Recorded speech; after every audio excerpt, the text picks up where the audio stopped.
going on, Jerome's Minnesota Vikings initial 53-man roster for the 2024 season has been set, and there were some surprises and some not so surprises. So, running on through offensively, so we got three quarterbacks: Darnold, Mullins, and Hall. Now, yes, I jam Mullins and Hall into the same cell because we're saving space here.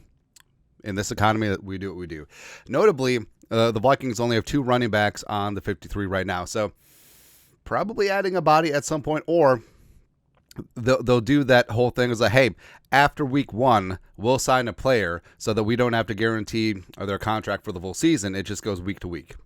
I feel like the team does that constantly. Like they did that with Everson back in the day when he came back for the second time, as well as like Brett Jones. Brett Jones, the human transaction. Yeah. CJ Ham, fullback, and by the way, so Kevin O'Connell said, hey, we want to run the ball more this year, and then you keep three tight ends and two running backs. Okay. Six wide receivers: Jefferson, Addison, Jalen Speedy Naylor, Brandon Powell, Tristan Jackson, earned it, loved it, as well as Trent Sherfield. He's strong like bull. That's right. The blocking wide receiver. I love it, man. Three tight ends. Hawkinson on the pup list. You got Oliver, Johnny Munt. Munt, it's your time to shine, man, as well as Nick Muse. Baby. I love it. Nick Muse plays some great special teams. He might have an opportunity here to play a little tight end while Hawkinson is up on blocks. Offensive line, keep it 9, which is pretty standard. Darrisaw, Brandel, Bradbury, Ed Ingram, Brian O'Neill, your starting offensive line unit. And then rookies Walter Rouse, Michael Jurgens making the 53, Diamond Dan Feeney. So ideally, he's going to be good to go. So the fact that he wasn't placed on IR or anything like that, it's a good sign for his health, as well as the veteran swing tackle David Queasberry. Love Quees. He's great, man. Defensively, so keeping 6 defensive linemen, but not the 6 you would think. So Tillery, Phillips, Bullard, your starters. Jalen Redmond, the pride of the UFL. He made some splash plays, man, and was out there getting after it. Frankly, he outplayed guys like Jaquelin Roy and James Lynch, so love to see that. Taki Taimani, nose tackle. We finally got the meats, the pride of Oregon/Washington. He's 75,000 years old because he was in school for 6 years. Don't care, man. As well as Levi, Drake, Rodriguez, Texas A&M Commerce. Come on down. 5 edge rushers on top of Gabriel Murphy, who was also placed on IR, designated for return. Andrew Van Ginkel, Diamond Dallas Turner, Jonathan Gennard, going to be in the mix as your 3 starters. Jihad Ward, Hottie. Love his versatility. And also Patrick Jones' second remains right now. Even though I've tried to trade him like 75,000 times. Inside linebackers, got Pace, Cashman, Grugier, Hill, and Brian Osma holding off the UDFA upstart Dallas Gant, who should be a prime practice squad candidate. Cornerbacks-wise, Gilly, Shaq, and Murph are going to be your 3 starters. Shaq and Gilly on the outside. Murphy in the slot. Dwight McGlothern. Absolute dog. I love me some Dwight McGlothern, man. Future starter for the Vikings. He makes the squad as a UDFA. And then the veteran Fabian Moreau makes the 53, plus a Caleb Evans remains as well. And Evans has been putting in that work, man. Like, the talent is there. It just hasn't clicked as of right meow. So we'll see. Safety-wise, also keeping 5. So 11 total DBs. Harrison Smith, Cam Beasley, Josh Metellus, obviously. Jay Ward and Theo Jackson maintain spots ahead of Lewis Cine and Bobby McCain, which we'll get into in a second. And then 3 specialists, Will Reichard, Ryan Wright, and Andrew DePaula. I'm not so sure that Wright is guaranteed the punting job.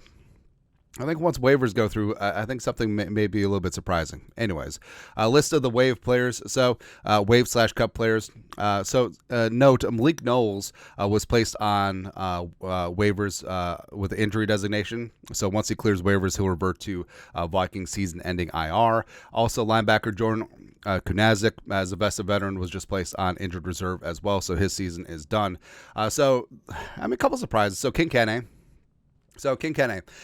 who they loved as RB3 throughout camp.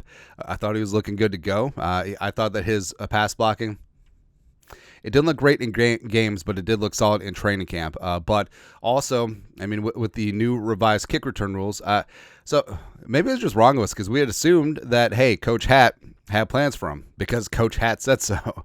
But the fact that Kene had zero goose egg, D'Angelo Russell kick return snaps in preseason, as well as basically none in training camp, you're thinking, okay, well, they already know what they have in Kene, versus no, they're just working things without Kene.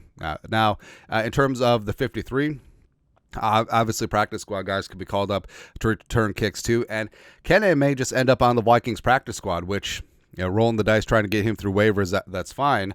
But I think that he would be an upgrade over a number of teams' running back rooms. But then you do have guys like Ty Chandler, Brandon Powell, Jalen Speedy Naylor. They've worked in as the returns for the kicks. So. Yeah, we'll see. Also, Justin Hall. So I like Justin Hall a lot. I thought that he was a huge dog to make the squad, but also I think that he could be a 53 guy. A practice squad guy. Dwayne McBride, I thought, made great strides as well. Plus, he was heavily involved in the kick return, so he could be a practice squad call-up type player. Myles Gaskin, the veteran running back, was let go as well. Deshaun Jones, who they gave that big-time UDFA money to, just became a numbers game because wide receiver. You're keeping 6, J.J. Addison, Naylor, Powell, Jackson, Sherfield. I mean, it's going to be hard-pressed to replace any one of those guys. N'Keal Harry, who they converted tight end, doesn't make it. Henry Bird and Tyrese Robinson. So I thought that Tyrese Robinson showed really well, and I think that he would be a prime practice squad guy. Jonah Williams was definitely a eyebrow raiser, where vested veteran, yes, is a free agent, doesn't have to go through waivers, but I thought that he showed great at training camp. I thought that he was good in preseason games. The fact that he didn't play with the rest of the starters, I mean, that definitely does raise an eyebrow, but would love to have him back onto the practice squad. Maybe the Vikings just thought, all right, so we like Redmond. We like Levi Drake Rodriguez, obviously isn't getting through waivers. I think Tamani probably would have been tough getting through waivers too. Plus, stylistically, he's the only true nose tackle on the team, so that could have factored in. Bo Richter, Andre Carr II, bit of a surprise, but also this is the problem when you have a very talented rooster, is who do you leave out?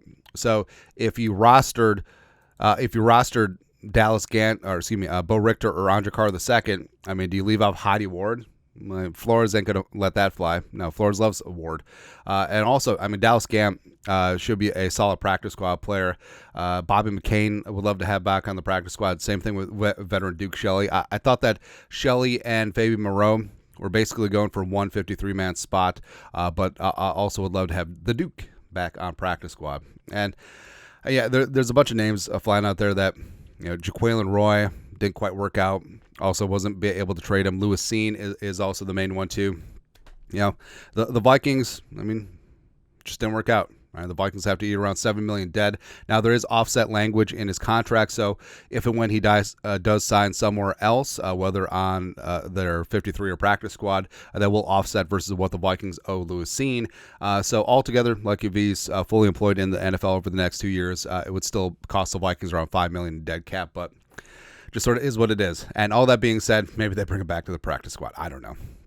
I don't know, man. But takeaways from initial 53, 24 offense, 26 defense, 3 special teams. Jaron Hall makes it 53. I thought that Kevin O'Connell was going to play it safe. It's obviously that they like Jaron Hall, which is good. And also with the NFLPA vetoing the revised third quarterback rule, he was going to make it. Only 2 tailbacks, but I mean, the Vikings certainly could add a running back after week 1 because of the mechanics, like we said, or backfill on the practice squad and just have game day call-ups. That's fine. 6 wide receivers on the 53, so does that mean they're preparing for not having Addison for a while because of the ankle? Again, don't believe anything about suspension until it comes from an official source. And also, like the NFL is not going to suspend Addison until his case is adjudicated. So, I mean, that could be a while. Plus 6 defensive linemen. All the haters and the losers said they're not carrying 6 defensive linemen. Shut up. That's all. Plus, I love the Redmond, Taki, and LDR. Like, there was no politics. There wasn't anything in this. Like, hey, who plays the best? And those 3 certainly did. They stepped up, man. 11 total defensive backs. So that's pretty heavy back there. But, of course, when you're starting 3 safeties and also you're basically going to go 3 cornerbacks as well, I mean, there's a lot of different iterations. I mean, Flores loves him a sub package. So that's why they're so heavy on the back end. That's what she said. 2 UDFAs, Taki and Dwight McLaughlin, and then Jaquelin Roy and Lewis Seen. They go, man. But there's still changes. Obviously, this initial 53, and waivers still have to process. Practice squads have to get built up, and there's always an extra move here or there. So this is far from the final product before week 1 against the stupid Giants, but it's fun. It's fun, man. But your thoughts are thoughts. Vikings initial 53-man rooster. Let us know your thoughts, our thoughts. Comment section. You guys are the best. You know what to do. Skull production value.